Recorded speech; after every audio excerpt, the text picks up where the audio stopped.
Asked me ജന്മ ശതാബ്ദി ആഘോഷങ്ങളോടനുബന്ധിച്ച് കോഴിക്കോട്ട് നടക്കുന്ന ഈ ഒത്തുചേരലിൽ പങ്കെടുക്കാനെത്തിയ എല്ലാ ആളുകളെയും ഞാൻ ഔപചാരികമായി സ്വാഗതം ചെയ്യുകയാണ്. നമുക്കൊക്കെ അറിയാം, 1943 ദേശീയ പ്രസ്ഥാനത്തിൽ നിന്ന് ഊർജം ഉൾക്കൊണ്ടുകൊണ്ട് ഇന്ത്യയിൽ ഉയർന്നു വന്ന ഒരു സാംസ്കാരിക പ്രതിരോധമാണ് ഇപ്റ്റ. പിന്നീട് പുരോഗമനാശയങ്ങളുടെ വളർച്ചയ്ക്ക് വേണ്ടി ഉഴുതുമറിച്ചിട്ട മണ്ണ് ഇന്ത്യയിൽ രൂപപ്പെടുത്താൻ ഇപ്റ്റ ആത്മാർത്ഥമായി ശ്രമിച്ചു. വീണ്ടും ഇന്ത്യയിൽ ഫാസിസത്തിൻ്റെ പലതരം ഇടുക്ക് ചിന്തകളുടെയും പ്രചാരം വർദ്ധിച്ചു വരുന്നൊരു കാലഘട്ടത്തിൽ ഇപ്റ്റ വീണ്ടും അതിൻ്റെ ദൗത്യം മുന്നോട്ട് കൊണ്ടുപോവുകയാണ്. ഈ അവസരത്തിൽ എക്കാലത്തും പുരോഗമന പ്രസ്ഥാനത്തോടൊപ്പം സഞ്ചരിക്കുകയും മതേതരത്തിൻ്റെയും പുരോഗമന ചിന്തയുടെയും മൂല്യങ്ങൾക്ക് വേണ്ടി നിലകൊള്ളുകയും ചെയ്ത പ്രശസ്ത കവിയും ചലച്ചിത്രകാരനും ചലച്ചിത്ര ഗാനരചയിതാവുമായ കൈഫി ആസ്മിയുടെ ജന്മശതാബ്ദിയാഘോഷങ്ങൾ ഇപ്റ്റയുടെ വേദിയിൽ വെച്ച് നടക്കുന്നത്, അത് കോഴിക്കോടിൻ്റെ മണ്ണിൽ വെച്ച് നടക്കുന്ന ഒരു ദേശീയ കൗൺസിലിനോടനുബന്ധിച്ചാവുന്നത് സത്യത്തിൻ്റെ നഗരമെന്നും കമ്മ്യൂണൽ ഹാർമണിയുടെ മതസൗഹാർദ്ദത്തിൻ്റെ നഗരമെന്നും പേര് കേട്ട കോഴിക്കോട്ട് വെച്ച് നടക്കുന്നത് തീർച്ചയായും നമ്മെ സംബന്ധിച്ചിടത്തോളം ചാരിതാർത്ഥ്യജനകമായ ഒരു അനുഭവമാണ്. ഈ പരിപാടിയിൽ കൈഫി ആസ്മിയുടെ ദർശനം, കല, ജീവിതം എന്ന പേരിൽ ഒരു പുസ്തകം പ്രകാശനം ചെയ്യുന്നുണ്ട്. കൈഫി ആസ്മിയുടെ ഗാനങ്ങൾ സംഘടിപ്പിക്കുന്നുണ്ട്. IPTA ആലപ്പുഴയുടെ നാട്ടരങ്ങ് എന്ന പരിപാടി, അതേപോലെ രുദ്ര സ്കൂൾ ഓഫ് ഡാൻസിൻ്റെ നൃത്തനൃത്യങ്ങൾ, ഇവയൊക്കെ നാം കണ്ടു കഴിഞ്ഞു. കലയിലൂടെയും സാഹിത്യത്തിലൂടെയും നാടകത്തിലൂടെയും സംഗീതത്തിലൂടെയുമെല്ലാം സാംസ്കാരികമായ പ്രതിരോധങ്ങൾ സംഘടിപ്പിക്കുക എന്ന ചരിത്രപരമായ ദൗത്യമാണ് നാം നിറവേറ്റിക്കൊണ്ടിരിക്കുന്നത്. ഈ ദൗത്യത്തിൽ പങ്കാളികളാവാൻ ഇവിടെ എത്തിച്ചേർന്ന എല്ലാവരെയും ഞാൻ ഔപചാരികമായി ഈ സംഘാടക സമിതിയുടെ ജനറൽ കൺവീനർ എന്ന നിലയിൽ സ്വാഗതം ചെയ്യുകയാണ്. ഈ ചടങ്ങ് ഉദ്ഘാടനം ചെയ്യുന്നത് ഇപ്റ്റയുടെ ദേശീയ പ്രസിഡന്റ് രൺബീർ സിംഗ് ആണ്. രൺബീർ സിംഗിനെ ഞാൻ ഔപചാരികമായി സ്വാഗതം ചെയ്യുന്നു. I welcome comrade Ranbir Singh, who is ഇനാഗുറേറ്റിംഗ് this function. ഈ ചടങ്ങിൽ അധ്യക്ഷത വഹിക്കുന്നത് ഇപ്റ്റയുടെ ദേശീയ വൈസ് പ്രസിഡന്റ് TV ബാലനാണ്. TV ബാലനെയും ഞാൻ ഔപചാരികമായി സ്വാഗതം ചെയ്യുന്നു. ഇവിടെ മുഖ്യപ്രഭാഷണം നടത്തുന്നത് കനയ്യകുമാർ, ഇന്ത്യൻ യുവത്വത്തിൻ്റെ പുതിയ താരോദയം എന്ന് വിശേഷിപ്പിക്കാവുന്ന കനയ്യകുമാറാണ്. കനയ്യകുമാർ ആസാദി എന്ന മുദ്രാവാക്യം ഉയർത്തിയതിൻ്റെ പേരിൽ, അദ്ദേഹത്തിൻ്റെ പേരിൽ രാജ്യദ്രോഹത്തിൻ്റെ സെഡിഷൻ്റെ ചാർജുകൾ ചുമത്തിക്കൊണ്ട് ധാരാളം കേസുകൾ രജിസ്റ്റർ ചെയ്യുകയുണ്ടായി. അദ്ദേഹത്തെ കയ്യേറ്റം നടത്തുകയുണ്ടായി. പക്ഷെ അദ്ദേഹം വ്യക്തവും അസന്നിഗ്ധവുമായ ഭാഷയിൽ ഞാൻ ആവശ്യപ്പെടുന്ന ആസാദി ഇന്ത്യയിൽ നിന്നുള്ളതല്ല, not a freedom from India but freedom inside India എന്നാണ്. ഇന്ത്യയിൽ നിന്നുള്ളൊരു സ്വാതന്ത്ര്യമല്ല, ഇന്ത്യക്കകത്ത് സ്വാതന്ത്ര്യമാണ്. ആ സ്വാതന്ത്ര്യ ചൂഷണത്തിൽ നിന്ന് സ്വാതന്ത്ര്യം, പൗരാവകാശ നിഷേധങ്ങളിൽ നിന്ന് സ്വാതന്ത്ര്യം, അസമത്വങ്ങളിൽ നിന്ന് സ്വാതന്ത്ര്യം, അങ്ങനെ പുതിയൊരു സ്വാതന്ത്ര്യ സങ്കല്പം അദ്ദേഹം ഉയർത്തിപ്പിടിക്കുകയാണ്. അദ്ദേഹത്തെ കാണാനും അദ്ദേഹത്തോടൊപ്പം നമുക്ക് കുറച്ച് സമയം ചെലവഴിക്കാൻ കഴിയുന്നത് തീർച്ചയായും നമ്മുടെ ഭാഗ്യമാണ്. അദ്ദേഹത്തെ ഞാൻ ഔപചാരികമായി സ്വാഗതം ചെയ്യുകയാണ്. സ്കൂൾ പഠനകാലം മുതൽക്ക് തന്നെ ഇപ്റ്റയുടെ വേദികളിൽ പാട്ടുപാടിയും നാടകം കളിച്ചുമൊക്കെ വളർന്നു വന്ന ഇപ്റ്റയുടെ തന്നെ ഉൽപ്പന്നമാണ് Kanhaiya Kumar. Really he is A product of IPTA. On behalf of the organizing committee, I welcome Comrade Kanayakumar to this function. ഇവിടെ ധാരാളം ആളുകൾ സംസാരിക്കാനുണ്ട്. ഇന്ത്യയുടെ നേതാക്കളായ അഞ്ജാൻ ശ്രീവാസ്തവ, രാകേഷ് വേദ എന്നിവർ ഇവിടെ സംസാരിക്കും. അതേപോലെ തന്നെ നമുക്കൊക്കെ പ്രിയങ്കരനായ ബിനോയ് വിശ്വം MP ഇവിടെയുണ്ട്. അദ്ദേഹത്തെയും ഞാൻ സ്വാഗതം ചെയ്യുന്നു. വയലാർ അവാർഡ് ജേതാവും ഇപ്റ്റയുടെ എപ്പോഴും നല്ലൊരു സുഹൃത്തുമായ UK കുമാരൻ ഉടൻ എത്തിച്ചേരുന്നതാണ്. അദ്ദേഹത്തെ സ്വാഗതം ചെയ്യുകയാണ്. പുരോഗമകലാ സാഹിത്യ സംഘത്തിൻ്റെ പ്രതിനിധിയായി ചടങ്ങിൽ പങ്കെടുക്കുന്ന ഡോക്ടർ U ഹേമന്ത് കുമാർ, അതേപോലെ ഡോക്ടർ നൂർ സഹീർ എന്നിവരെയൊക്കെ ഞാൻ ഈ വേദിയിലേക്ക് സ്വാഗതം ചെയ്യുന്നു. ഇവിടെ പുസ്തക പ്രകാശനം നടത്തുന്നത് അബ്ദുസമദ് സമദാനിയാണ്. പുസ്തകം സ്വീകരിക്കുന്നത് TK മേദിനിയാണ്. ഈ രണ്ടുപേരെയും ഞാൻ ഔപചാരികമായി സ്വാഗതം ചെയ്യുന്നു. ഇവിടെ എത്തിയ എല്ലാ ഇപ്റ്റയുടെ പ്രവർത്തകരെയും അതേപോലെ കോഴിക്കോട്ടെ എല്ലാ സഹൃദയരെയും ഞാൻ ഔപചാരികമായി സ്വാഗതം ചെയ്യുകയാണ്. തീർച്ചയായും ഇതൊരു അസുലഭമായ അനുഭവമായി എക്കാലത്തും നമ്മുടെ ഹൃദയത്തിൽ നിലകൊള്ളുന്ന ഒരു ഹൃദയഹാരിയായ അനുഭവമായി മാറട്ടെ എന്ന് പ്രാർത്ഥിച്ചുകൊണ്ട് ഈ ചടങ്ങിൽ അധ്യക്ഷത വഹിക്കാൻ സഖാവ് TV ബാലനെ ക്ഷണിക്കുന്നു. ചടങ്ങിൽ അധ്യക്ഷത വഹിക്കുന്നതിനായി ഇപ്റ്റ ദേശീയ വൈസ് പ്രസിഡന്റ് ശ്രീ TV ബാലൻ അവർകളെ ആദരപൂർവ്വം സ്വാഗതം ചെയ്യുന്നു.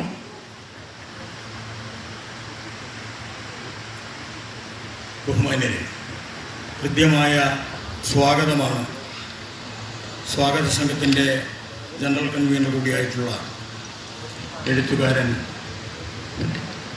കുഞ്ഞാമു നടത്തിയത്. അതുകൊണ്ട് തന്നെ അധ്യക്ഷൻ എന്നുള്ള നിലയിൽ ഞാൻ ഈ ബഹുമാന്യരായ നേതാക്കളിൽ നിന്നും വീണ്ടും അഭിവാദ്യം ചെയ്ത് അവരുടെ പേര് പറഞ്ഞ് സമയം മെനക്കെടുത്താൻ ഉദ്ദേശിക്കുന്നില്ല. നിങ്ങൾക്കെല്ലാം സുപരിചിതരായിട്ടുള്ള ഇന്ത്യയുടെ ഒരു പരിച്ഛേദം തന്നെയാണ് ഈ വേദിയിലും സദസ്സിൻ്റെ പല ഭാഗങ്ങളിലുമായി ഇവിടെ സന്നിഹിതരായിരിക്കുന്നു. ഇപ്റ്റയുടെ ദേശീയ കൗൺസിൽ കോഴിക്കോട്ട് നടക്കുമ്പോൾ ഇന്ത്യക്കും ലോകത്തിനും മുന്നിൽ അതിപ്രശസ്തനായിട്ടുള്ള അനശ്വരനായിട്ടുള്ള കലാകാരൻ, അടിസ്ഥാന വർഗത്തിൻ്റെ മോചനത്തിനു വേണ്ടി പടപൊരുതിയിട്ടുള്ള കൈഫി ആസ്മിയുടെ ജന്മശതാബ്ദി കൂടി ഇവിടെ വെച്ച് നടത്തണം എന്ന് ഇപ്റ്റയുടെ ദേശീയ കൗൺസിൽ തീരുമാനിച്ചപ്പോൾ നിറഞ്ഞ ഹൃദയത്തോടെയാണ് ആ കാര്യം, ആ ഉത്തരവാദിത്വം ഏറ്റെടുക്കുവാൻ ഞങ്ങൾ മുന്നോട്ട് വന്നത്.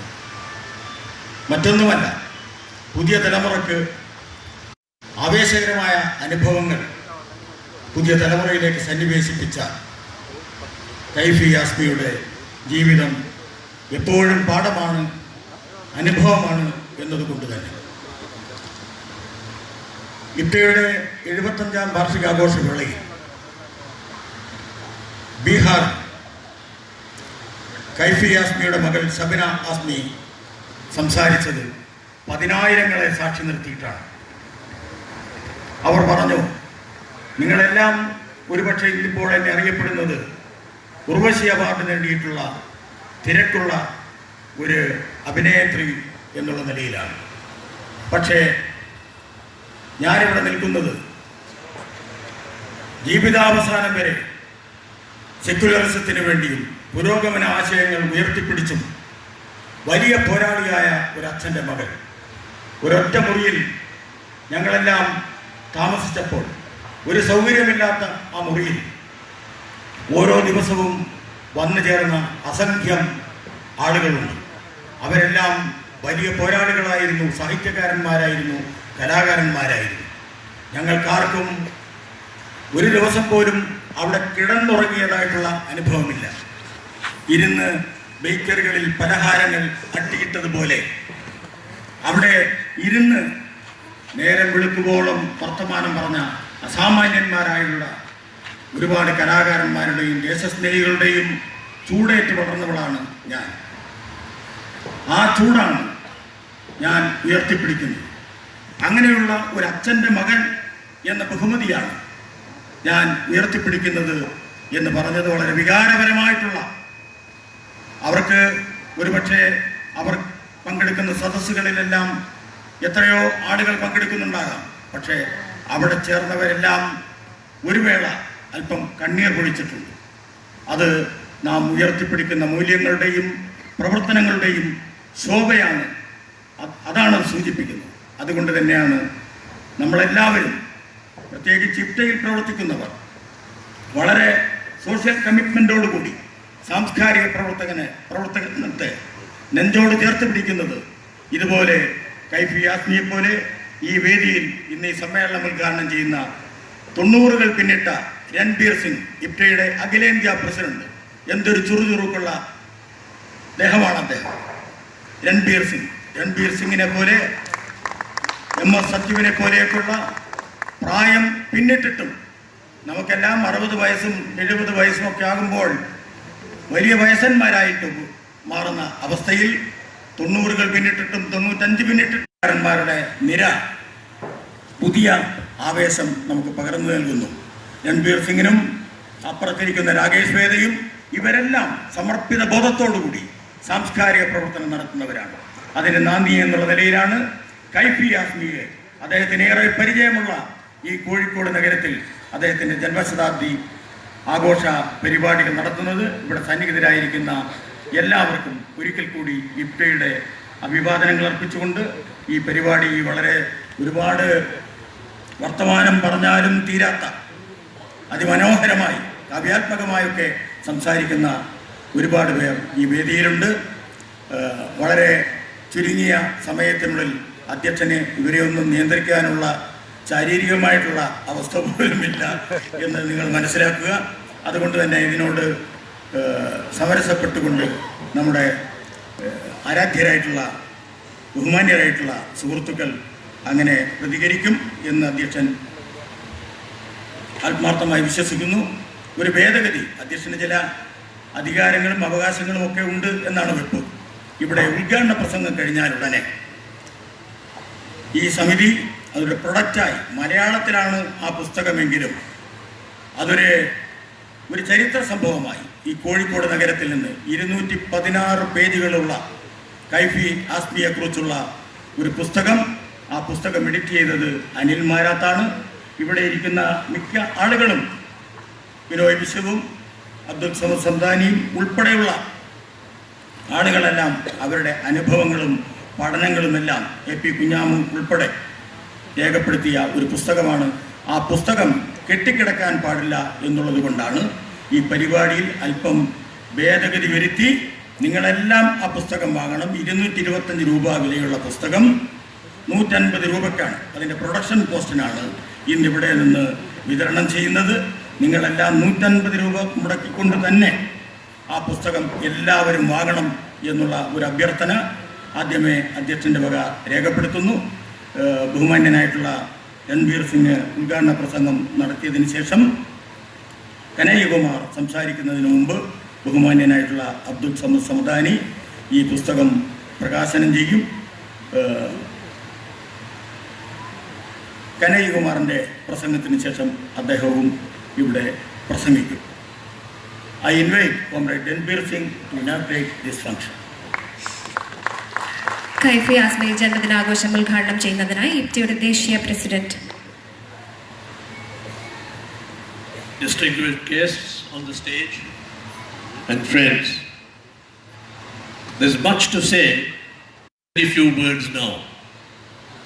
Do not dream that fascism is coming to this country. Fascism has arrived.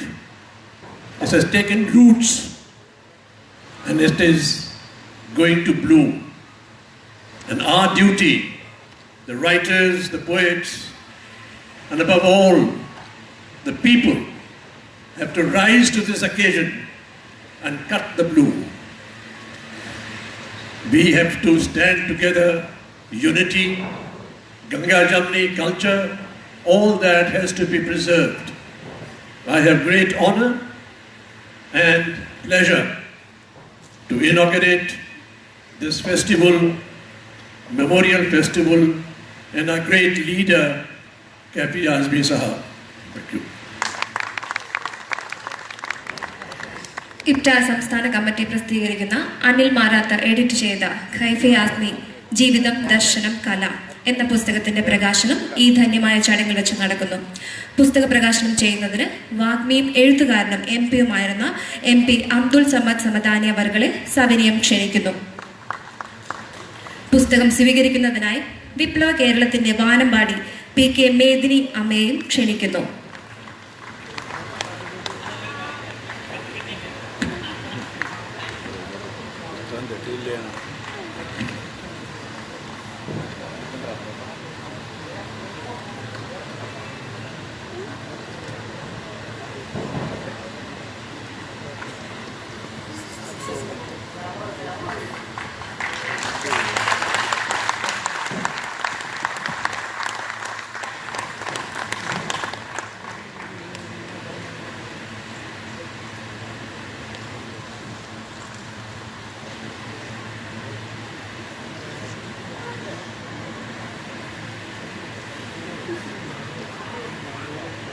Kanhaiya Kumar അവർകളെ സാദരം ക്ഷണിക്കുന്നു.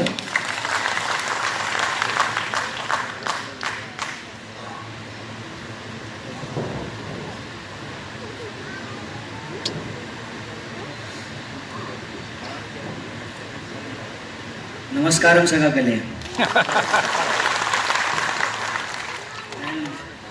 Abhiva Dingal to all of you, those who are present here and attending the very important program organized by IPTA. And I have got information that people have came from across the country. So I welcome all the members, those who are here to attend this event. As well as I want to see that they have organized a wonderful meeting, and I am very thankful to the local party and the members of IPTA who have decided to invite me for such a great event. Because reading Kaifi Azmi is like you can understand the ideological root inside him.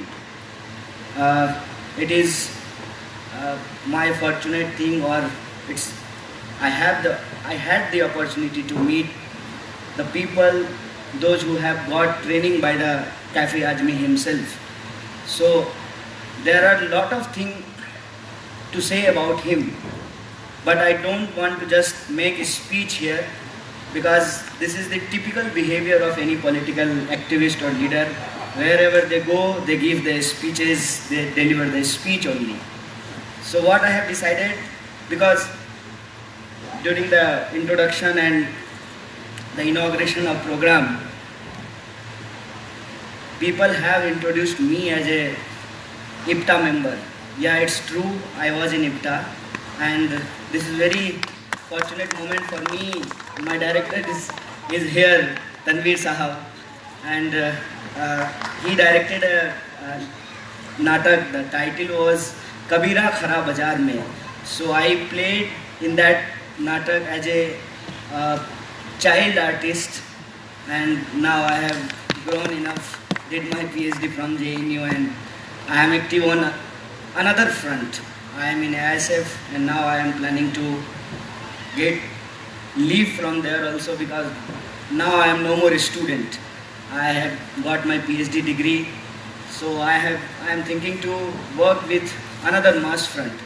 So here I will not speak too much about the politics, but after mentioning 2-3 things, I will recite a poem written by the Kaifi Azmi, and I will conclude my speech there. So I think all of us, those who are attending this program, they know what is the difficulties of country. So again and again just talking about those problems is not the solution. Like there are many senior IPTA activists are here, and many political leaders are also present here. So they know poverty is not like new problem. Unemployment is not like new problem. Economic distress is not like new problem. Farmer society is not new problem. So what is the main problem? We have to identify the root cause of this all kind of problem that generates poverty. That system is responsible for the discrimination which exists in the society. So that kind of ideological clarity we should have. And when we celebrate and when we remember a person like Kafi Azmi, so what is the relevance behind that? Why we are remembering Kafi Azmi and many other great personalities, those who have contributed wonderfully in social life, political life, and in cultural life also.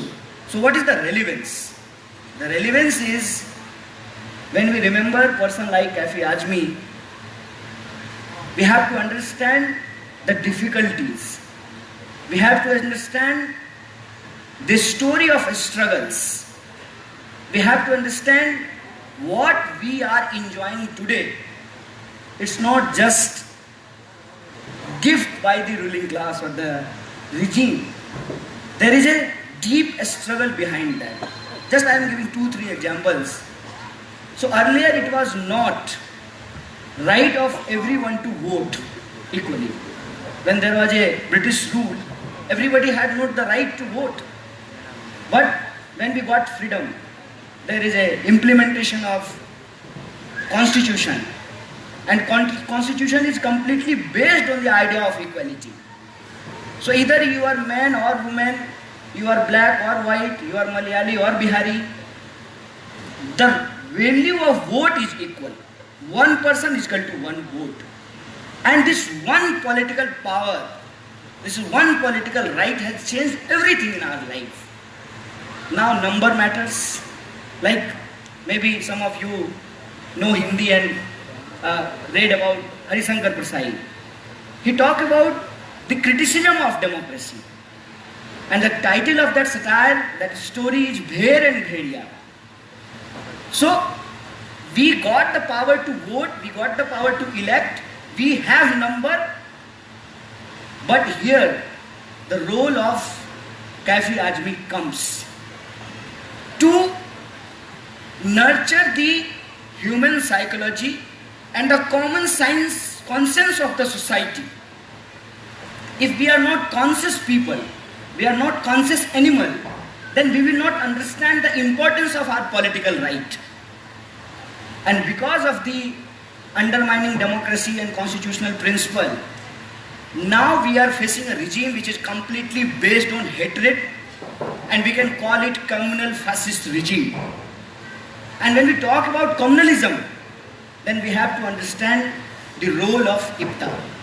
When we talk about the role of IPTA, in freedom movement, IPTA gathered all kind of artists, all sort of artists, those who were performing folk art, like painter, sire, kabi, theaterist, those who were involved in cinema, all kind of artists, they came together on one platform and they have fought like anything against Britishers. We got freedom, and after the freedom, IPTA had some another different role.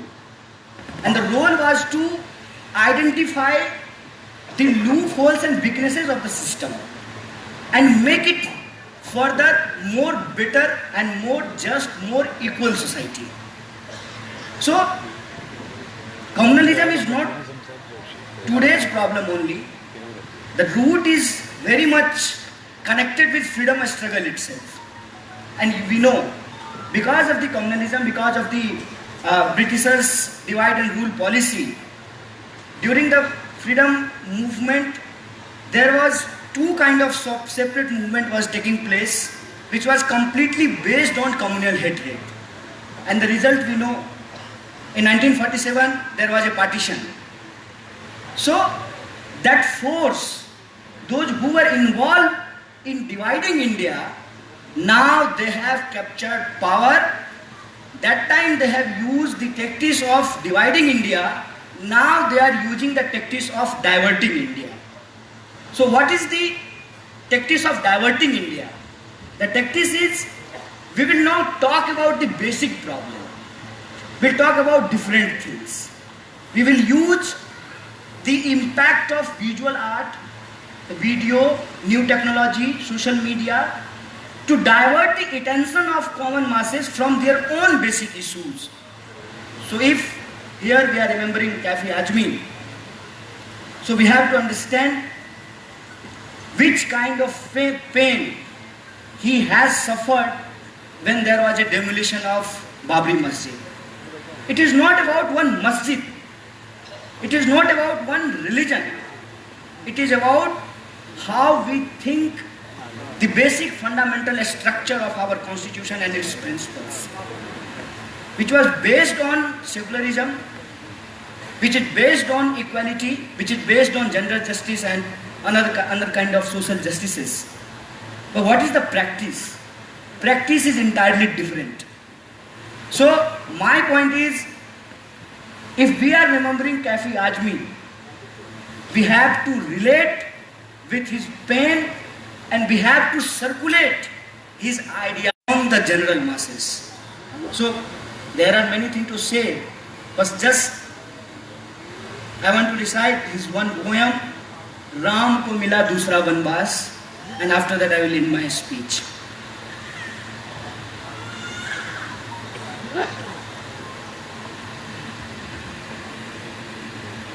Maybe you can't understand Hindi properly, but I will try to make it simple. And what we are facing today, this is very much related with that incident, and how beautifully Kafi Azmi tried to invoke the common sense of the society. The title is Ram को दोबारा बनवास। राम बनवास से जब लौट कर घर में आए, राम बनवास से जब लौट कर घर में आए, याद जंगल बहुत आया जो नगर में आए। याद जंगल बहुत आया जो नगर में आए, रक्षे दीवानगी आंगन में जो देखा होगा। रक्षे दीवानगी आंगन में जो देखा होगा, 6 दिसंबर को श्री राम ने सोचा होगा। 6 दिसंबर को श्री राम ने सोचा होगा, इतने दीवाने कहाँ से मेरे घर में आए। राम वनवास से लौटकर घर में आए, याद जंगल बहुत आया जो नगर में आए। धर्म क्या उनका है, क्या जात है, ये जानता कौन। धर्म क्या उनका है, क्या जात है, ये जानता कौन। घर न जलता तो उन्हें रात में पहचानता कौन। घर न जलता तो रात में उन्हें पहचानता कौन। घर जलाने को मेरा जो लोग घर में आए, शाकाहारी हैं मेरे दोस्त तुम्हारे खंजर। शाकाहारी हैं मेरे दोस्त तुम्हारे खंजर, तुमने बाबर की तरफ फेंके थे सारे पत्थर। तुमने बाबर की तरफ फेंके थे सारे पत्थर। है मेरे सर की खता, है मेरे सर की खता, जख्म जो सर में आए। राम वनवास से जब लौटकर घर में आए, याद जंगल बहुत आया जो नगर में आए। पांव सरयू में अभी राम ने धोए भी न थे। पांव सरयू में अभी राम ने धोए भी न थे, कि नजर आए वहां खून के गहरे धब्बे। खून के गहरे धब्बे पांव धोए बिना सरयू के किनारे से उठे। राम ये कहते हुए अपने द्वारे से उठे, राजधानी की फिजा आई नहीं रास मुझे। 6 दिसंबर को मिला दूसरा वनवास मुझे। बहुत बहुत शुक्रिया, बहुत बहुत धन्यवाद। നിങ്ങളെവരെയും അഭിസംബോധന ചെയ്ത് സംസാരിക്കുന്നതിനായി ആദരണീയനായ MP അബ്ദുൾ സമദ് സമദാനി അവതകളെ സ്വാഗതം ചെയ്യുന്നു.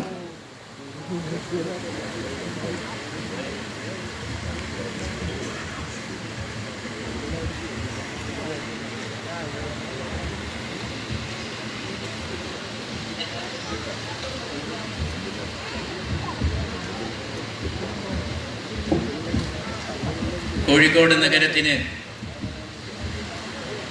അപൂർവമായ ആഹ്ലാദകരമായ പ്രചോദനദായകമായ അനുഭവം പ്രദാനം ചെയ്തുകൊണ്ട് ഇവിടെ അരങ്ങേറുന്ന ഇപ്റ്റയുടെ ദേശീയ കൗൺസിലും അതോടനുബന്ധമായി ഇവിടെ നടക്കുന്ന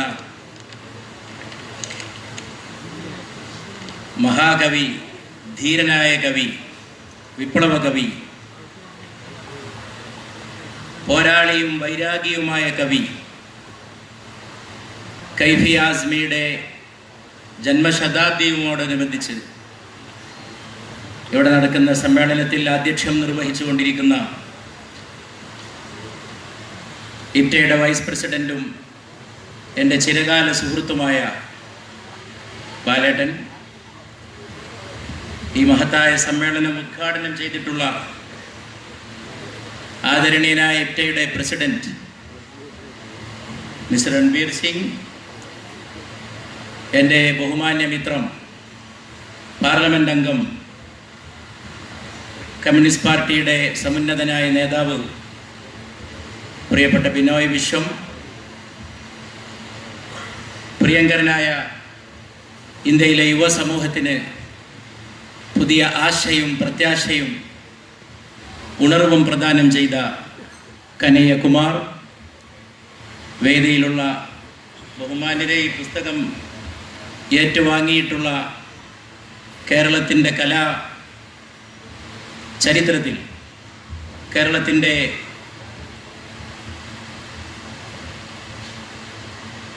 പോരാട്ടത്തിൻ്റെ ചരിത്രത്തിൽ വളരെ ഉന്നതമായ സ്ഥാനം ആർജിച്ചിട്ടുള്ള മേദിനി അവറുകളെ, സദസ്സിലുമുള്ള ബഹുമാനപ്പെട്ട സഹോദരന്മാരെ, സഹോദരിമാരെ, കോഴിക്കോട് നഗരത്തിന് കഴിഞ്ഞ ഏതാനും ദിവസങ്ങളായിട്ട് ലഭിച്ചിട്ടുള്ളതൊരു അപൂർവമായിട്ടുള്ള ബഹുമതിയാണ്. കൈഫി ആസ്മിയുടെ ജന്മശതാബ്ദി കോഴിക്കോട് നഗരത്തിൽ വെച്ച് കൊണ്ടാടപ്പെടുന്നു എന്ന് പറയുമ്പോൾ അത് സൃഷ്ടിക്കുന്ന അനുരണനങ്ങളും അത് നമ്മിൽ ഉണർത്തുന്ന ചിന്തകളും വൈവിധ്യമാർന്നതാണ്.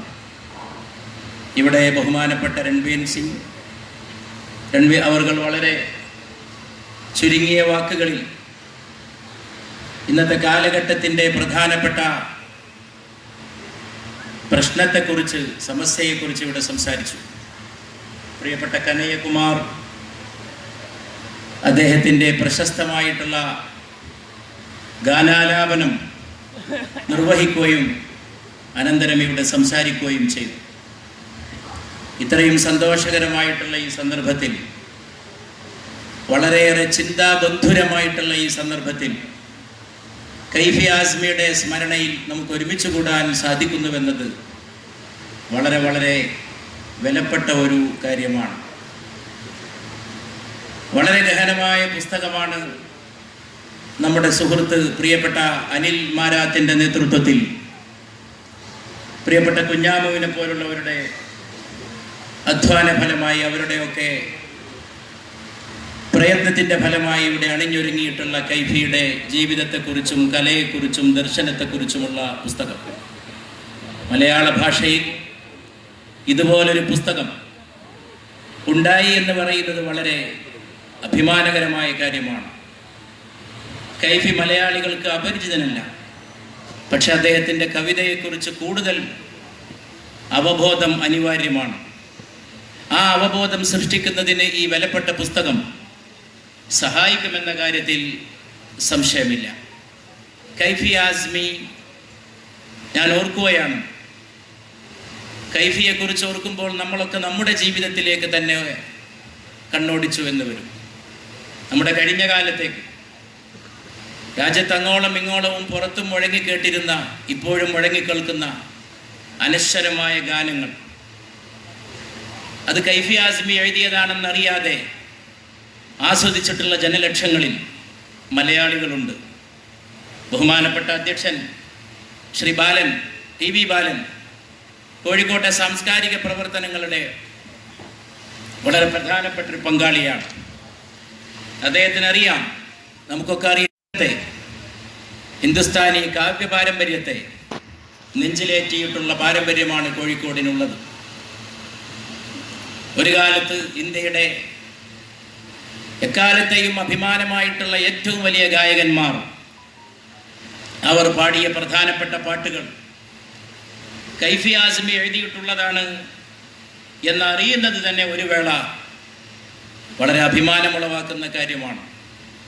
ഞാൻ ഓർക്കുന്നു, കോളേജിൽ പഠിച്ചിരുന്ന കാലത്ത് ഏ ദുനിയാ ഏ മഹ്ഫിൽ മേരെ കാം കി നഹി, ആ ഗാനം ഇങ്ങനെ മുഴങ്ങി റഫീ സാഹിബിൻ്റെ അനശ്വരമായ സ്വരധാരയിലൂടെ. ആ പാട്ട് കേൾക്കുമ്പോഴൊക്കെ അത്ഭുതപ്പെടുത്തിയിട്ടുള്ളത് മദൻ മോഹൻ അതിന് നൽകിയിട്ടുള്ള സംഗീതവും റഫീ സാഹിബിൻ്റെ അനശ്വരമായിട്ടുള്ള സ്വരപ്രവാഹം, പട്ടുപോലെ മൃദുലമായിട്ടുള്ള കടൽ പോലെ ആഴമുള്ള റഫീ സാഹിബിൻ്റെ ശബ്ദത്തിലൂടെ ഒഴുകിയിട്ടുള്ള ആ ഗാനം, ഞാൻ എന്നെക്കുറിച്ച് തന്നെ എൻ്റെ അജ്ഞത ഓർത്തുകൊണ്ട് പറയുന്നു, വർഷങ്ങൾ കഴിഞ്ഞിട്ടാണ് മനസ്സിലാക്കുന്നത് ഇത് എഴുതിയത് കൈഫി ആസ്മിയാണ്. അത് ചലച്ചിത്രഗാനമാണോ കവിതയാണോ നമുക്ക് പറയാൻ സാധിക്കില്ല. കവിയാകാൻ ജനിച്ചവനായിരുന്നു കൈഫി. അദ്ദേഹത്തിന് കവിയാകാൻ തിരിക്കാൻ സാധിക്കുമായിരുന്നില്ല. ജന്മസിദ്ധമായിട്ടുള്ള കാവ്യ കലയുടെ വലിയ ഒരു സമ്പത്തോടു കൂടിയാണ്, ആന്തരിക ധന്യതയോടുകൂടിയാണ് അദ്ദേഹം പിറവിയെടുത്തത്. ആ പാട്ടിലൂടെ അദ്ദേഹം പകർന്ന് ഒരുപക്ഷെ ചലച്ചിത്രഗാനത്തിന് ചിന്തിക്കാൻ കഴിയാത്തതാണ്. അത്ര വലിയ ദാർശനികമായ ഉള്ളടക്കം സിനിമാ പാട്ട് എന്ന് കേൾക്കുമ്പോഴേക്ക് സിനിമാ പാട്ടെല്ലാം ഉപരിപ്ലവമാണ് എന്ന അർത്ഥത്തിലല്ല പറയുന്നത്. ഹിന്ദിയിലായാലും നമ്മുടെ മലയാളത്തിലായാലും ഒന്നാന്തരം കവിതകൾ ചലച്ചിത്രഗാനങ്ങളുടെ കൂട്ടത്തിൽ വിരചിതമായിട്ടുണ്ട്. വയലാറും ഭാസ്കരനും പോലുള്ള വലിയ കവികൾ ഗാനരചന നിർവഹിച്ച പാരമ്പര്യമുള്ള മലയാളക്കരയിൽ തന്നെ നമുക്കതിന് വേണ്ടുവോളം ഉദാഹരണങ്ങളുണ്ട്. പക്ഷേ അക്കാലത്ത് തുടക്കത്തിൽ ഹിന്ദി സിനിമയുടെ ഒരു വളർച്ചയുടെ പ്രധാനപ്പെട്ട ഘട്ടത്തിൽ കൈഫി നിർവഹിച്ചിട്ടുള്ള ഒരു വലിയ ചരിത്ര ദൗത്യം എന്ന് പറയുന്നത് ചലച്ചിത്രഗാനത്തെ ഗഹനമാക്കി എന്നുള്ളതാണ്. അത് ചലച്ചിത്രഗാനം എന്നതിന് പേരുണ്ടായെങ്കിലും ചലച്ചിത്രഗാനമായതുകൊണ്ട് അതിന് കൂടുതൽ പ്രശസ്തി ലഭിച്ചു എന്നുള്ളത് വാസ്തവമാണ്. പക്ഷെ അതിനെ ചലച്ചിത്രഗാനമായിട്ട് മാത്രം കാണാൻ സാധിക്കില്ല. അതിൽ പലതും വളരെ ഗഹനമായിട്ടുള്ള രചനകളാണ്. ജനകീയനായ കവിയായിരുന്നു കൈഫി. രചനയുടെ മർമ്മം കല എന്തിനു വേണ്ടിയാണ്, വ്യക്തമായൊരു തിരിച്ചറിവ് കൈഫി ആസ്മിക്കുണ്ടായിരുന്നു. കല സമൂഹത്തിന് വേണ്ടിയാണ്. കല എപ്പോഴും സമൂഹത്തെ ഉണർത്തണം. സാഹിത്യമായാലും കലയായാലും അതിൻ്റെ സാമൂഹികതയുമായി അതിനെ വേർപെടുത്തിയാൽ അത് നിഷ്ഫലമാണ് എന്ന തിരിച്ചറിവ് വേണ്ടുവോളം കൈഫി ആസ്മിക്കുണ്ടായിരുന്നു. അത് മാത്രമല്ല, അദ്ദേഹത്തെ വേറിട്ട് നിർത്തുന്നത് അദ്ദേഹം പറയുന്നത് പോലെ ജീവിച്ച കവിയായിരുന്നു. അതായത് കവിയും കവിതയും തമ്മിൽ, കലയും കലാകാരനും തമ്മിലുള്ള അകൽച്ച എക്കാലത്തുമുള്ള ഒരു പ്രശ്നമാണ്. കവിയും കവിതയും തമ്മിൽ, കലാകാരനും അദ്ദേഹത്തിന്റെ കലയും തമ്മിലുള്ള ഒരു ഡിസ്റ്റൻസ്, ഇതെന്നും ഏറ്റവും വലിയ പ്രശ്നമാണ്. പക്ഷേ കൈഫിയിലെത്തുമ്പോൾ കലയും കലാകാരനും സമ്മേളിച്ച് ഒന്നായിത്തീരുന്ന മഹാത്ഭുതമാണ് നമുക്ക് കാണാൻ സാധിക്കുന്നത്. അദ്ദേഹത്തിന് കലയും കവിതയും വേറിട്ടതായിരുന്നില്ല. പറയും പോലെ ജീവിച്ചു എന്ന് പറയാൻ കാരണം അദ്ദേഹത്തിന്റെ കവിതയിലുടനീളം വിപ്ലവത്തിന്റെ ജ്വാലയുണ്ടായിരുന്നു. പരിവർത്തനോന്മുഖമാണ് ആ കവിത. പുരോഗമനോന്മുഖം മാത്രമല്ല, പരിവർത്തനോന്മുഖമാണ്. പോരാട്ടമാണ് അതിന്റെ സന്ദേശം. അത് കവിത എഴുതി വിശ്രമിച്ചുകൊണ്ട് പോരാളികൾക്ക് വേണ്ട ആശയപരമായ ചോദനകൾ പകർന്നേക്കുക മാത്രമായിരുന്നില്ല കൈഫി ആസ്മി ചെയ്തത്. സ്വയം പോരാളിയായി മാറുകയായിരുന്നു. സ്വയം പോരാളിയായിട്ട് മാത്രമല്ല കൈഫി മാറിയത്, സ്വയം കവിതയായി പരിണമിക്കുകയായിരുന്നു യഥാർത്ഥത്തിൽ കൈഫി ആസ്മി. അത് അദ്ദേഹത്തിന്റെ ജീവിതത്തിന്റെ വളരെ പ്രധാനപ്പെട്ട ഒരു വശമായിട്ട് നമുക്ക് കാണാൻ സാധിക്കുന്നു. വൈരാഗിയായിരുന്നു കൈഫി ആസ്മി. വിരക്തി, വിഭവങ്ങളോട്, സൗകര്യങ്ങളോട്. ബാലേട്ടനുമായിട്ട് കഴിഞ്ഞ ദിവസം സംസാരിച്ചു കൊണ്ടിരുന്നപ്പോൾ കൈഫി ഉണ്ടായിരുന്ന കാലത്ത് അദ്ദേഹവുമായി ഇടപഴകിയ ചില സംഭവങ്ങൾ അദ്ദേഹം എന്നോട് പറയുകയുണ്ടായി. ഇപ്റ്റയുടെ പരിപാടികൾ രാജ്യവ്യാപകമായിട്ട് നടന്നുകൊണ്ടിരുന്ന കാലം, അല്ലെങ്കിൽ കൈഫിയുടെ പിന്നാലെ വന്നവർ കൈഫിയുടെ മകളും അടക്കമുള്ളവർ നടത്തിയിട്ടുള്ള പ്രവർത്തനങ്ങൾ, അവരുമായിട്ടൊക്കെ ഇടപഴകുമ്പോൾ സാധാരണക്കാർക്കിടയിൽ ഇടപഴകിക്കൊണ്ട് എന്തൊരു സന്ദേശമാണോ തൻ്റെ കവിതയിലൂടെ നൽകിയത്, അതിനെ പ്രാവർത്തികമാക്കുകയായിരുന്നു യഥാർത്ഥത്തിൽ അദ്ദേഹം ചെയ്തുകൊണ്ടിരുന്നത്. ഷബാന ആസ്മി വളരെയേറെ പ്രശസ്തയായിട്ടുള്ള ഇന്ത്യയുടെ കലാകാരി. കലാപരമായ മികവ് കൊണ്ട് ഹിന്ദി ചലച്ചിത്രത്തിൽ ദശകക്കണക്കിന് കാലം തൻ്റെ ഇടം ഉറപ്പിച്ച ഷബാന, അവർ പാർലമെന്റ് അംഗമായിരുന്നപ്പോൾ ഞാനും രാജ്യസഭയിലുള്ള മെമ്പറായിരുന്നില്ല. ഞാൻ ഓർത്തു പോവുകയാണ്. സാധാരണ കലാരംഗത്ത് നിന്ന് കടന്നു വന്ന പല പാർലമെന്റ് അംഗങ്ങളും, പ്രത്യേകിച്ച് രാജ്യസഭയിൽ, അവർ സജീവമായി സഭയിൽ ഇടപെടുന്നവരായിരുന്നില്ല. എൻ്റെ സുഹൃത്ത് ബിനോയ് വിശ്വം ഇന്ന് രാജ്യസഭാംഗമാണ്. മാത്രവുമല്ല, രാജ്യസഭയിൽ വളരെ അപൂർവമായിട്ട് മാത്രം കടന്നു വരുന്നവർ പോലും അക്കൂട്ടത്തിലുണ്ടായിരുന്നു. കലാരംഗത്ത് നിന്ന് രാഷ്ട്രപതി നോമിനേറ്റ് ചെയ്തു വരുന്ന പലരും, ഞാൻ അവരുടെ പേര് ഇവിടെ പറയുന്നില്ല. പക്ഷെ ഷബാന വളരെ വ്യത്യസ്തയായിരുന്നു. എല്ലാ ദിവസവും സഭയിൽ എത്തുക മാത്രമല്ല, സഭാ നടപടികളിൽ സജീവമായി ഒരു രാഷ്ട്രീയ പ്രവർത്തകയെ പോലെ ഇടപെടുകയും ക്ഷോഭിക്കുകയും സംസാരിക്കുകയും പ്രതിഷേധിക്കുകയും അമർഷം കൊള്ളുകയും ചെയ്യുന്ന ഒരംഗമായിട്ടാണ് എനിക്ക് ഷബാനയെ കാണുവാൻ സാധിച്ചിട്ടുള്ളത്. ഞങ്ങളുടെ ഇരിപ്പിടം അടുത്തായിരുന്നു. MA ബേബി, ഷബാന ആസ്മി, ഞങ്ങളൊക്കെ ഒന്നിച്ചായിരുന്നു സഭയിൽ. ഒന്നിച്ച് ഇരുത്തം മാത്രമല്ല, ഏറെക്കുറെ സഭയിൽ എഴുന്നേറ്റ് നിൽക്കുന്നതും ഒരേ കാര്യങ്ങൾക്ക് വേണ്ടിയാണ്, സംസാരിക്കുന്നതും ഒരേ കാര്യങ്ങൾക്ക് വേണ്ടിയാണ്. ആ ഒരേ കാര്യങ്ങൾക്ക് വേണ്ടി സംസാരിക്കാനുള്ള ഒരുമ ഇനിയുള്ള കാലം കൂടുതൽ വിപുലപ്പെടുത്തുക എന്നുള്ളതാണ്. എല്ലാ അഭിപ്രായ വ്യത്യാസങ്ങൾക്കും അതീതമായി ഒരേ കാര്യത്തിന് വേണ്ടി ഒരേ ശക്തിയോടെ ഒരേ നാവോടെ സംസാരിക്കാനുള്ള ഒരുമയുടെ വേദി ശക്തിപ്പെടുത്തുക എന്നുള്ളതാണ് ഇന്ന് ഇപ്റ്റയെ പോലുള്ള പ്രസ്ഥാനങ്ങളുടെ കടമയെന്ന് മാത്രമല്ല, അതായിരിക്കും ഒരു പക്ഷേ കൈഫി ആസ്മിയെ പോലെയുള്ള ഒരു മഹാമേരുവിനോട് നമുക്ക് കാട്ടാവുന്ന ഏറ്റവും വലിയ നന്ദി. ഷബാന ആസ്മിയോടൊപ്പം ഷബാനയുടെ ഇടപെടൽ കാണുമ്പോഴൊക്കെ എനിക്ക് തോന്നിയിട്ടുണ്ട്, ഇത് ഷബാന ആസ്മി എന്ന വ്യക്തിയുടെ മാത്രം പ്രകടനമല്ല, അവരുടെ മാത്രം ആവിഷ്കാരങ്ങളല്ല, ഇതൊരു പിതാവിൻ്റെ ഏറ്റവും വലിയ പിന്തുടർച്ചയാണ്. രാഷ്ട്രീയത്തിലും ജനജീവിതത്തിലും നിരന്തരം ഇടപെട്ട, കല അതിനുള്ള ഉപാധിയാക്കി തീർത്ത കൈഫിയുടെ രക്തമായിട്ടാണ് ആ വേളകളിലെല്ലാം ഷബാനയുടെ പ്രവർത്തനങ്ങൾ കാണുവാൻ സാധിച്ചിട്ടുള്ളത്. എനിക്കിന്ന് എന്തെങ്കിലും ഒന്ന് ആലോചിക്കുമ്പോൾ എൻ്റെ രാജ്യസഭാ ജീവിതത്തിൽ ഖേദം തോന്നുന്ന ഒരു കാര്യം, ഷബാന ആസ്മിയുടെ കൂടെ പലപ്പോഴും ഇരുന്ന് കൈഫിയെ പറ്റി സംസാരിച്ചിട്ടുണ്ട്. കൂടുതൽ സംസാരിക്കാൻ സാധിച്ചില്ലല്ലോ, കൂടുതൽ ചോദിച്ചറിയാൻ സാധിച്ചില്ലല്ലോ, കൂടുതൽ മനസ്സിലാക്കാൻ സാധിച്ചില്ലല്ലോ ഈ മഹാകവിയെക്കുറിച്ച്, ഇത്ര വലിയ പ്രതിഭാശാലിയായ കവിയെക്കുറിച്ച് എന്നത് ഓർക്കുമ്പോഴാണ് ഈ സഭയിൽ നിൽക്കുമ്പോൾ പ്രത്യേകിച്ച് എൻ്റെ മനസ്സിൽ ഖേദം പോലെ തോന്നുന്ന ഒരു കാര്യം. ഷബാന ആസ്മി പറയുന്നുണ്ട്, ഭൗതികമായ സംഗതികളോടോ ജീവിത സുഖ സൗകര്യങ്ങളോടോ ഒരു പ്രതിപത്തിയും പിതാവിനുണ്ടായിരുന്നില്ല. രണ്ട് കാര്യങ്ങളോട് മാത്രമേ അദ്ദേഹത്തിന് താല്പര്യം അദ്ദേഹം സൂക്ഷിച്ചു വെച്ചതായിട്ട് കണ്ടിരുന്നുള്ളൂ. ഒന്ന് പാർട്ടിയുടെ അംഗത്വത്തിന്റെ കാർഡ്, മറ്റൊന്ന് മോബ്ല പേന. ഈ രണ്ട് സംഗതികൾ മാത്രമാണ്. അത് ഒരുപക്ഷെ ഒരു കലാകാരനെ മനസ്സിലാക്കുന്നതിന്, അദ്ദേഹത്തിന്റെ നിലപാടുകൾ മനസ്സിലാക്കുന്നതിലേക്കുള്ള, ഇന്ന് കല എവിടെ നിൽക്കുന്നു, സാഹിത്യം എവിടെ നിൽക്കുന്നു, അതൊക്കെ മനസ്സിലാക്കുമ്പോൾ നമുക്ക് ആവേശം കൊള്ളിക്കുന്നു. കൈഫി ആസ്മി പുലർത്തിയ രാഷ്ട്രീയ നിലപാടുകൾ അംഗീകരിച്ചുകൊണ്ടോ അതിനെ മുഴുവനും സമാഹരിച്ചുകൊണ്ടോ അല്ല ഞാനിത് പറയുന്നത്. ഒരു കവിയുടെ ആദർശനിഷ്ഠയുടെ മകുടോദാഹരണമായിരുന്നു കൈഫി ആസ്മി എന്ന് പറയാനാണ് ഞാൻ ശ്രമിച്ചത്. ആ കൈഫി ആസ്മി, അദ്ദേഹം ഷബാന ആസ്മി പറയുന്നുണ്ട്, പിതാവ് വളർന്നു വന്ന ഗ്രാമം പിന്നീട് ഞാൻ കാണാൻ പോയി. റോഡില്ലാത്ത, സൗകര്യങ്ങളില്ലാത്ത, വൈദ്യുതി ബൾബുകൾ പോലും പ്രകാശിക്കാത്ത ഗ്രാമങ്ങൾ. എങ്ങനെയാണ് ഈ കുഗ്രാമത്തിൽ നിന്ന് ഇത്ര വലിയ പ്രശസ്തിയുടെ ഔന്നത്യത്തിലേക്ക്, കവിതയുടെ കാര്യത്തിൽ മാത്രമല്ല ഹിന്ദി ചലച്ചിത്ര മണ്ഡലത്തിലേക്ക് തന്നെ, കൈഫി വെറും സിനിമാ പാട്ടെഴുത്തിൽ മാത്രമല്ല, ഡയലോഗുകൾ, ആ ഡയലോഗുകളുടെ ഏറ്റവും വലിയ പ്രത്യേകത പാക്കീസ എടുത്തു നോക്കൂ.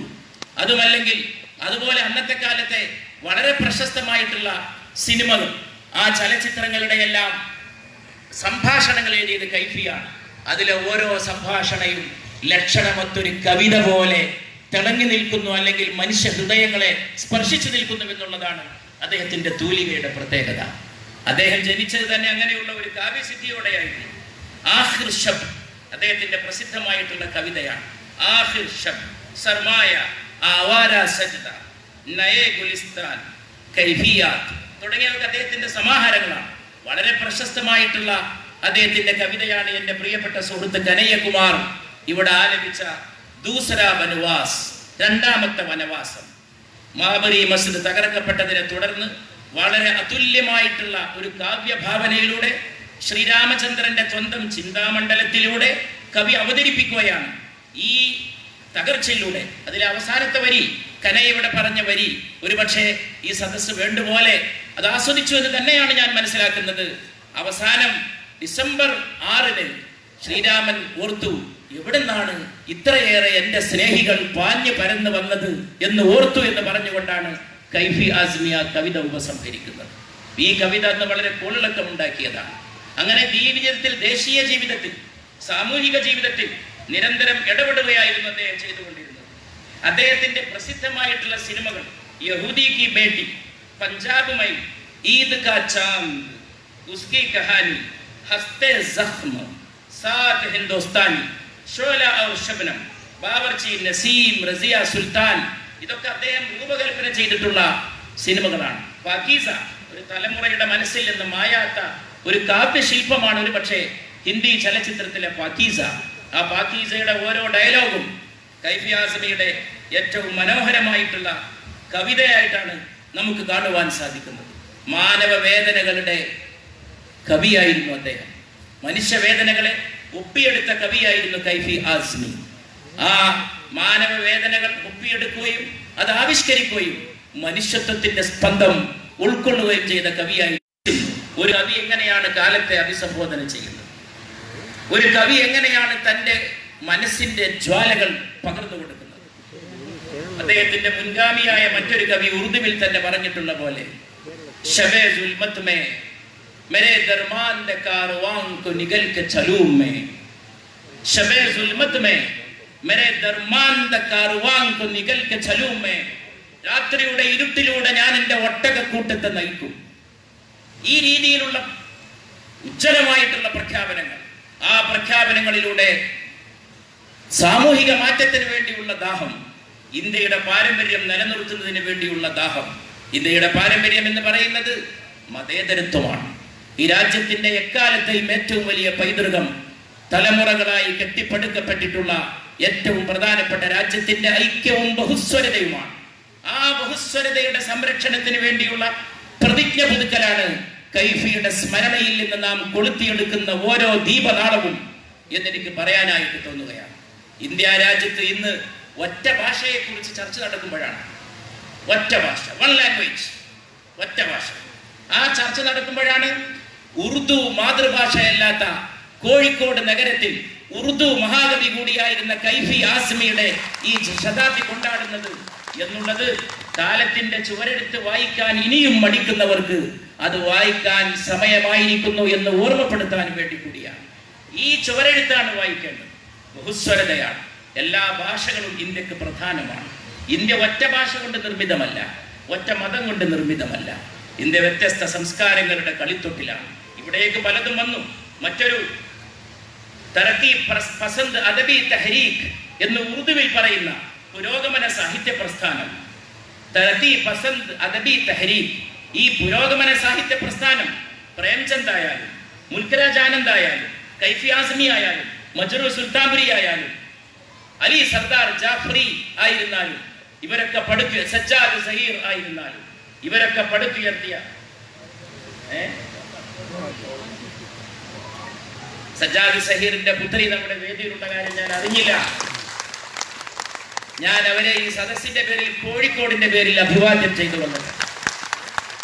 I express all our regards not only to the daughter of Sajjad Sahir but all our dignitaries, all the greatest stars of Indian art and literature who have visited the city of Calicut. The city is already described by our friends as the city of truth. Calicut is praised as the city of truth. It is known as Kalikut, where the Arabs used to come.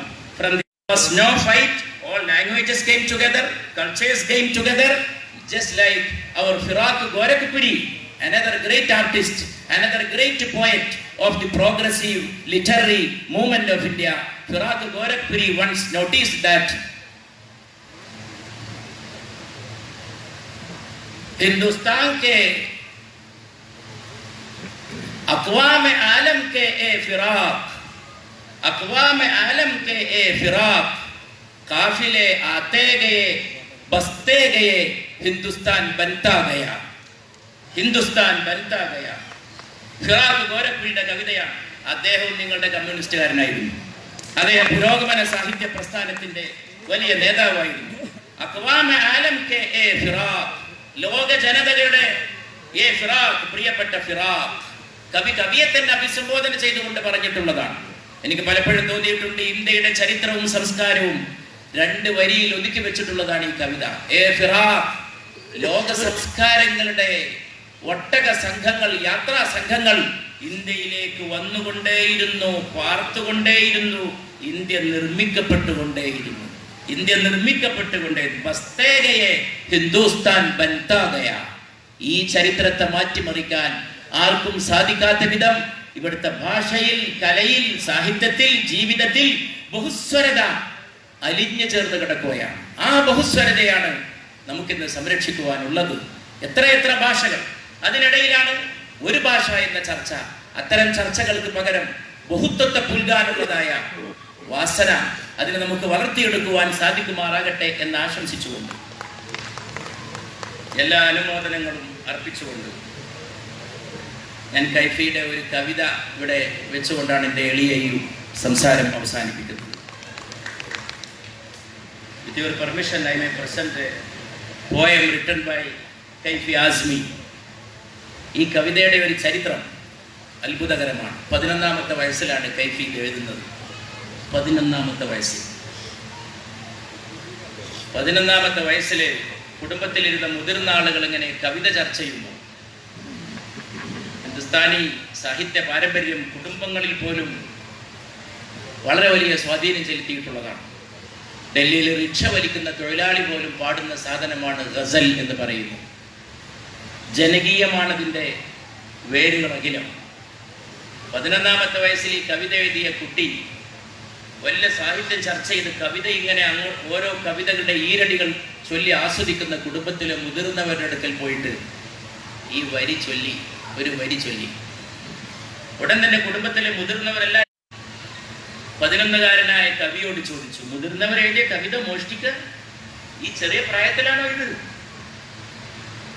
11 വയസ്സുള്ള ഈ കുട്ടി ചൊല്ലിയ ഇത്ര ഉത്കൃഷ്ടമായ കവിത ഇത്ര ചെറുപ്പത്തിലുള്ള ഒരു ബാലന്റെ രചനയാണെന്ന് വിശ്വസിക്കാൻ സ്വന്തം കുടുംബത്തിലെ മുതിർന്നവർ പോലും തയ്യാറാകാത്ത വിധം കവിയായി ജനിച്ചവനായിരുന്നു കൈഫി ആസ്മി. കുട്ടി പേടിച്ച് ബേജാറായി. എല്ലാവരും കൂടി കവിത തട്ടെടുത്തോണ്ട് വന്നിരിക്കുക. ഇങ്ങനെയുള്ള ഒരു ചോദ്യം 11ാം വയസ്സിൽ നേരിടേണ്ടി വന്ന നിർഭാഗ്യമല്ല സൗഭാഗ്യത്തിന്റെ ഉടമയായിരുന്നു കൈഫി ആസ്മിയുടെ തൂലിക. പക്ഷെ അദ്ദേഹത്തിന്റെ പെങ്ങൾ വന്ന് അവിടെ ഇരിക്കുന്നവരോട് പറഞ്ഞു, അത് അവൻ തന്നെ എഴുതിയതാണ്. അവനിങ്ങനെ ഇടയ്ക്ക് കവിത കുറിച്ചിടാറുണ്ട്, അവന്റെ സ്വന്തം രചനയാണ്. അത്ഭുത പരതന്ത്രനായ ആ കുടുംബത്തിലെ ബന്ധുക്കൾ, അവിടെ നിന്ന് തുടങ്ങിയ അദ്ദേഹത്തിൻ്റെ വളർച്ച ബോംബെയിലേക്ക്, സിനിമയിലേക്ക്, ഇടയ്ക്ക് വീണ്ടും തൻ്റെ ഗ്രാമത്തിലേക്ക്, ഇറ്റയെ പോലുള്ള ഒരു വലിയ കലാപ്രവർത്തനത്തിൻ്റെ വേദിയിലേക്ക്, അതുപോലെ തന്നെ രാഷ്ട്രീയ പ്രവർത്തനത്തിൻ്റെ ചൂടിലേക്ക്, ശുഷ്കാന്തിയിലേക്ക് ആ 11ാം വയസ്സിൽ അദ്ദേഹം എഴുതിയതാണ് ഈ കവിത. ഇത്നാ തോ ജിന്ദഗി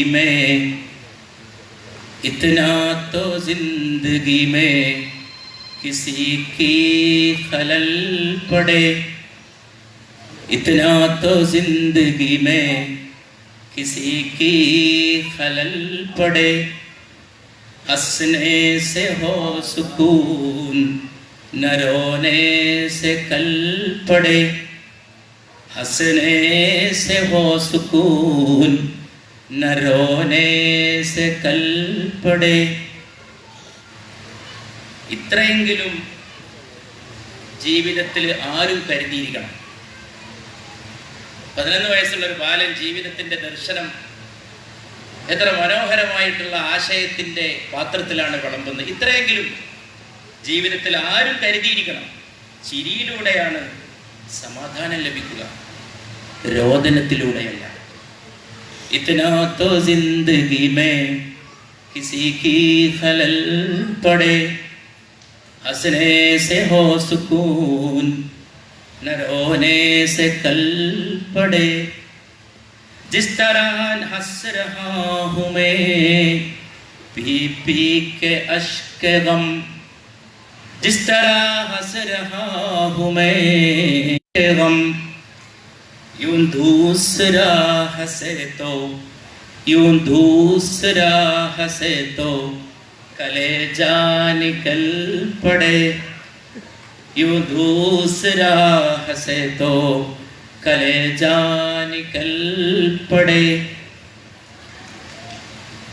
വേദനയുടെ കണ്ണീര് കുടിച്ച് കുടിച്ച് ഞാൻ ചിരിക്കുന്നത് പോലെ ആരെങ്കിലും ചിരിച്ചാൽ കരള് പൊട്ടിപ്പോകും. വേദനയുടെ കണ്ണീര് കുടിച്ച് കുടിച്ച് ഞാൻ ചിരിക്കുന്നത് പോലെ ചിരിച്ചാൽ കരള് പൊട്ടിപ്പോകും. ഇക്ക് തുംകോ ഫിക്രെ നശീബോ ഫറാസ് ഹേ ഇക്ക്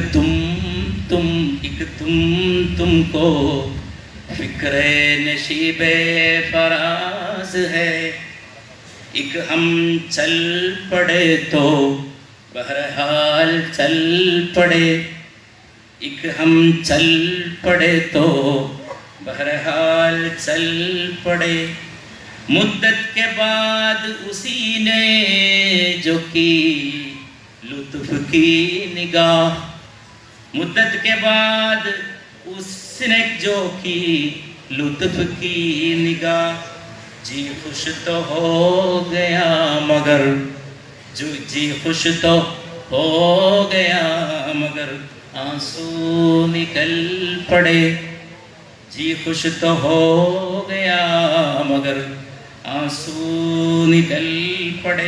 ഏറെക്കാലത്തിന് ശേഷം അവൾ എന്നെ അലിവോടെ കടാക്ഷിച്ചപ്പോൾ കൈഫിയുടെ ഒരു വലിയ പ്രത്യേകത വിപ്ലവത്തിന്റെ തീപ്പന്തമാണ്, കാൽപ്പനികതയുടെ നിലാവുമാണ്. വിപ്ലവത്തിന്റെ തീപ്പന്തമാണ്, കാൽപ്പനികതയുടെ നിലാവുമാണ്. He was this moonlight of romanticism, the romantic feelings, but he was a star of revolution and transformation and social change. ഈ രണ്ടും കൂടി ഒരു വ്യക്തിയിൽ സമ്മേളിക്കുന്നത് അപൂർവമായിട്ടേ സംഭവിച്ചാൽ തന്നെ എന്തെങ്കിലും കുഴപ്പം കാണും, ഏതെങ്കിലും ഒന്നിന് കുഴപ്പം പറ്റിപ്പോകും. രണ്ടിനെയും ഒരുപോലെ. ചലച്ചിത്രഗാനമാണെങ്കിൽ അത് എഴുതേണ്ടപ്പോൾ അങ്ങനെ ജഗ്ജീത് സിംഗ് പാടിയിട്ടുള്ള പല മനോഹരമായിട്ടുള്ള ഗസലുകളും യഥാർത്ഥത്തിൽ കൈഫി ആസ്മിയുടെ രചനകളാണ്. ജുക്കി ജുക്കി സി നസറടക്കം. സാത്തി സഭി കോ ഹേ ഗമേ തശ്നൽ ബി മഗർ साथी सभी को है गमे तश्नल भी मगर भी है उसके नाम पे जिसकी उबल पड़े. സാഖി സഖി, പ്രിയപ്പെട്ട സഖി. എല്ലാവർക്കും ഉണ്ടാകും വിരഹ ദുഃഖം, പക്ഷേ ഞാൻ അവൾക്ക് വേണ്ടി കുഴഞ്ഞു മറിഞ്ഞവനാണ്. എല്ലാവർക്കും ഉണ്ടാകും വിരഹ ദുഃഖം, പക്ഷെ ഞാൻ അവൾക്ക് വേണ്ടി കുഴഞ്ഞ് മറിഞ്ഞവനാണ്. ഇത്നാ തോ ജിന്ദഗി മേ കിസി കി ഖലൽ പടേ ഹസ്നെ സെ ഹോ സുകൂൻ ന റോനെ സെ കൽ പടേ. എല്ലാവർക്കും എൻ്റെ നന്ദി, അഭിവാദ്യങ്ങൾ. ഈ മഹത്തായ കൈഫി സ്മരണയിൽ നിന്ന് നമുക്ക് പുതിയ ഒരുമയുടെയും പുതിയ പ്രത്യാശയുടെയും ദീപനാളങ്ങൾ ജ്വലിപ്പിക്കാൻ സാധിക്കട്ടെ. എൻ്റെ വാക്ക് ഞാൻ മഹത്തുക്കളായ I just compliment the presence of our honourable guests from different parts of the country who have visited this our city in accordance with in connection with the national council of IPTA and also the birth centenary of Kaifi Azmi. I may quote യേ രാത് താരീഖ് രാത് സഹി യേ രാത് भयानक रात सही, ये रात तारीख साथ रात सही, ये रात भयानक रात सही, मगर इसी रात के सीने से पैदा एक सुबह दरख्शां करना है। इस रात के सीने से एक सुबह दरख्शां पैदा करना है। ഈ രാത്രി ഭയാനകമെന്നത് സത്യം, ഈ രാത്രി തമോമയമെന്നതും സത്യം. പക്ഷേ ഈ രാത്രിയുടെ നെഞ്ചിൽ നിന്ന് ജ്വലിക്കുന്ന ഒരു സൂര്യനെ ഉദിപ്പിക്കേണ്ടതുണ്ട് എന്നുള്ളതും സത്യം. ചടങ്ങിനെ കുറിച്ച്